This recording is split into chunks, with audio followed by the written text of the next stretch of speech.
annagu matalayna maamulka galmudug mudane ra'iisul wasaare gacmo furan ku soo dhawaada galmudug ku soo dhawaaw caasimadii galmudug ku soo dhawaaw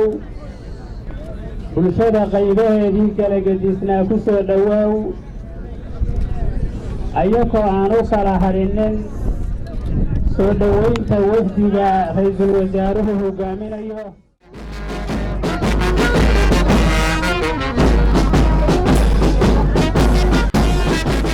mareeb mana nabad ba gobonnimadii Soomaaliyeed ma nabad ba gacaltooya xamar ka timid ma nabad ba marka hore waxaan idinkaga mahadcelinayaa anigoo ku hadlaaya wafdigayga magaciisa sida sharafta iyo karaamada leh sida tiiranaantu ku dheehan tahay oo aniga iyo wafdigayga aad noo soo dhaweyseen idinka iyo madaxda dowlad goboleedka galmudug waa idinkaga mahadcelinaynaa oo ku mahadsan halkani waa magaalo Soomaaliyeed oo qadiim ah kamid ah gobollada Soomaaliyeed kuwa ugu baaxadda weyn halkan waa meeshii la oran jiray xilligii uu sayidku noolaa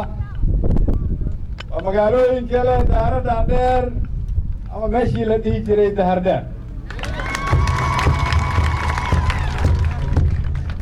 halkan aan taagannahay waxa ay ka mid ahaan jirtay inta aanay galmudug noqon galgaduud galgaduudna waxa ay ka kooban tahay gal iyo gaduud gali waa balli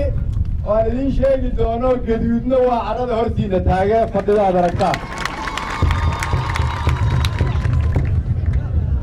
gaduudkaasi waa tii loogu heesay dhul gaduudan oo gogol doonahayn waa waxa dalkeenna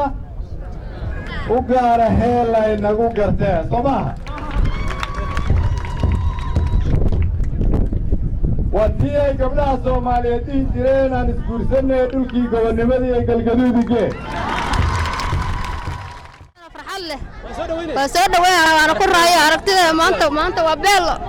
waan ku faraxsanahay wax alla waxaan sheegana maaqa waa faraxsanahay farax daraadeeda la dhacaya magacaygu waa Cabdiqaadir